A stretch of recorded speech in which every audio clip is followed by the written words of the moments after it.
Greetings, earthlings and humans. This is Lee Chandler with Miracle Time Devotionals.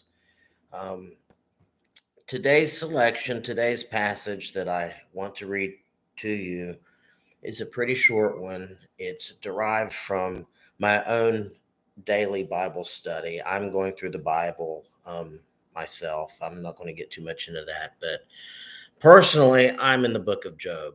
Um, it's a really neat story of a man.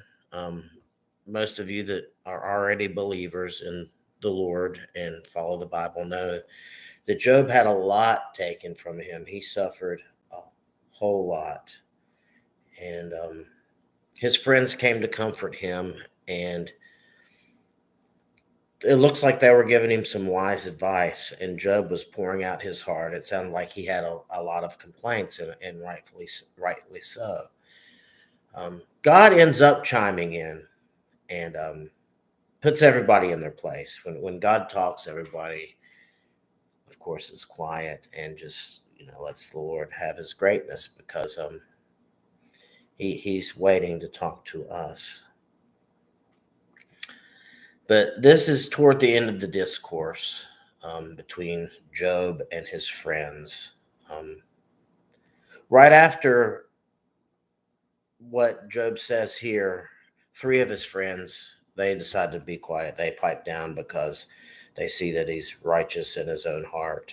And I'm not going to get into that whole context, but I wanted to set up the framework a little bit of what I'm reading from. Um, so, Job chapter 31, starting with 24, verse 24.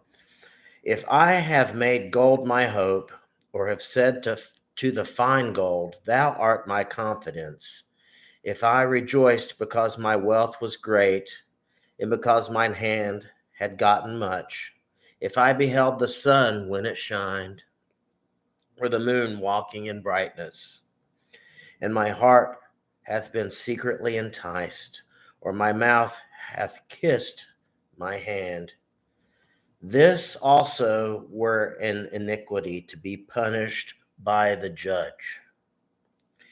For I should have denied the God that is above. Well, the first part of that, it's pretty clear to me that it goes along with those other scriptures that tell you to not put your trust in riches. Riches end up flying away. Um, your house can be broken into. Your stuff can be eaten by moths. Rust destroys. Um, the material goods of this world, are fleeting and passing. It kind of goes along with that, but this talks about putting your hope in gold, or saying that you have confidence in the fine gold. Like, people even invest in gold these days. And it kind of reminds me of that. Just putting your trust in something, whether it's money, even though it says in God we trust, there's a lesson right there. Um, because when you look at what little currency we actually have left, everything's going digital, but it does say in God we trust, and it should redirect us to where our faith should be. But this is speaking to what you're putting your trust in. And it's a little reminder, and I want to remind all of us, including myself, that we need to put our trust in God, not gold, not fine gold. Um, Money and wealth does have its place in our world, but it's about, where's your heart? We need to have that treasure in heaven, as other scripture speaks of. But it goes on to say, rejoicing because wealth is great, but then beholding the sun when it shines, or the moon walking in brightness. We sure love those sunsets and sunrises, and I marvel at the moon a whole lot. But when we do that, it should remind us of who created all this beauty that we have to behold. So, as we are blessed with money, or beauty or whatever the good Lord is bestowing on us at any given time.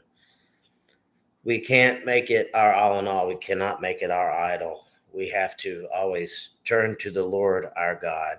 Um, that's the lesson I want to take from this and put out. It's just our reminder that we have all these good things from the Lord, but we are to seek his face, not what's in his hand. He always gives us good things. We need to thank God for every good thing. So it's just a reminder to you to put your trust in God, put your faith in God. I'm going to leave it at that.